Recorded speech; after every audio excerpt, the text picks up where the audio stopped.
Commanders family? Welcome to another episode of Everything Commanders. I am your host, Dream Team Buddha. So last night, we did a thing last night. The Washington Commanders drafted a lockdown corner. Yes, sir. Let's talk about it. Welcome to Everything Commanders with your host, Dream Team Buddha. Hail to the Commanders. Okay, so listen, before we get into this video, if you will, do me a favor and hit that subscribe button, turn the bell notifications on, so that way I can keep you in the know with everything Commanders. Let's get into this video. All right, y'all. Last night was nothing short of amazing. We only had one pick coming into the night, so I wasn't too sure if we were going to, make some type of trade to obtain more picks or sit put and pick a dog like we did last night. And we did just that. For a second, I kind of thought that one of those big-time pass rushers would slide to us. Mike Green had the character issues. He got the sexual assault allegations going on. And he went to the Ravens just before we can get him. I know the Commanders liked him or whatever the case may be, but we all knew he was going to slide because of those sexual allegations that he had in high school. And then he had another at, I think, Virginia before he transferred to Marshall. But anyway, we did get our cornerback. We all knew we needed to still address the secondary this offseason, although we brought in Jonathan Jones and brought back Noah Igbenogany. And yes, last year we traded for Marshawn Lattimore. But we still needed a big body corner because we got Fro. We got Mikey Sainristil, who was a smash. It was a great pick last year. We got him in the second round last year, and he had to go to the outside for us for the entire season because Benjamin St-Juste just didn't move the needle for us. He kept getting cooked left to right, and then Manuel Forbes didn't work out. They released him. So it prompted us to trade for Marshawn Lattimore just at the trade deadline last season. And when Marshawn came here, he came here partially injured because he had a hamstring issue coming to the Commanders. And when he got here, we was hoping and wishing that he would show us, that dog side of him. As far as everybody know, Marshawn Lattimore is one of the top corners in the league. But when he showed with the Commanders, after he joined, it definitely didn't show on film that he was one of the top corners in the league. And a lot of Commanders fans felt like, they still feel like to this day that we shouldn't have traded for him and it was a bad trade. We should have, kept our draft picks and stuff, so forth and so on. However, I'm very optimistic. I believe that with a good offseason, a full, 6 months to actually heal that hamstring. And, now you ain't got to play with any, thoughts of tweaking a hamstring or, soft tissue injuries linger for a long time. So I think that we will get the best out of Marshawn, the best that he has to offer this season. But coming into this NFL season, I knew that we're going to need another cornerback. And there was speculation and talks about the Washington Commanders could possibly trade for Jalen Ramsey. And I kind of started thinking about if we were to get Jalen Ramsey. I wouldn't have been mad about it. I wouldn't have been mad at all. I guess because I'm very optimistic. But had we traded for Jalen Ramsey and gave up another pick or whatever it would have been, whatever the price tag was, at this point we don't need to give up anything else. We need to be gaining. We don't need to be losing anything. But we was able to get Trey Amos and Adam Peters. I want to give a shout out to Adam Peters because Adam Peters, he's standing on business. All right? He's not easily moved. Like he don't allow his emotions or fears or momentum change their perspective. And it's like that throughout the whole staff.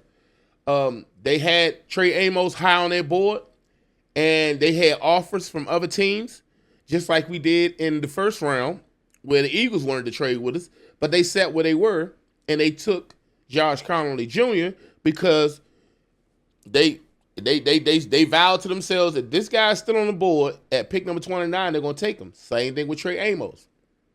They felt like if they would have made a trade for that 61st pick, that we would not be able to get Trey Amos. And he did. And listen, he stood on business. We got Trey Amos, and we finna talk a little bit about Trey Amos, the type of caliber player he is. All right, so he come from Ole Miss. You know, he's a big corner. You know, Dan Quinn and Joe Witt Jr., they love long, lengthy, aggressive corners. Like Marshawn Lattimore, he's an aggressive corner, but he don't have the size for real. And he's a little on the older side, too. But you got to think about it like this. Now we have our big corner that can actually go up against the likes of an A.J. Brown or something like that. You know what I'm saying? You know, of course, he's still going to have to, get a little bit of seasoning on him. But he can be very aggressive. And this guy's 6'1", 195 pounds. He ran a 4.43 at the NFL Combine. He had a 1.6 10-yard split. Also, he could jump out the gym. He had a 10-foot, 6-inch broad jump. Bench press 13 reps. Listen, the guy is the athletic freak. At 6'1", almost 6'2", and you run a 4.43. You run a 4.43. Come on, man. Come on, man. We talking about now the way it's looking on paper, Marshawn Lattimore, you can't give up on Marshawn Lattimore. They got this guy highly rated. They truly believe that he will help turn this secondary around. I believe it too, until I've seen otherwise. So you got Marshawn Lattimore on one side. Yes, Mikey Sainristil was forced to go outside, and he learned it, and he done it very well. However, Mikey Sainristil's strength is the slot. Will we see him move into the slot and Trey Amos go to the outside, to the boundary? Or will Sainristil sit tight at the boundary and Trey Amos become a backup? I don't think so. I don't know if Amos going to play slot. I don't know how they're going to mix it up. I know they say that they want their best players on the field, and we shall see how it go. But on paper, Marshawn Lattimore, Sainristil, Trey Amos. Those are your three starters. Those are your day one starters right there. At safety, Will Hurst still going to start. Quan Martin still going to start. Now, I know we lost Jeremy Chin to free agency. I think he played for the Oakland Raiders, the Vegas Raiders. And, I think Will Hurst will get the job done. And we shall see. It's still a lot of prospects out there, a lot of draft prospects out there. Going into the day's draft, the draft start, 12 o'clock? I think the Commanders won't do too much willing and dealing, man. I think they're going to select this 4th-round pick. I think they're going to select the 4th-round pick. I don't think they're going to trade it.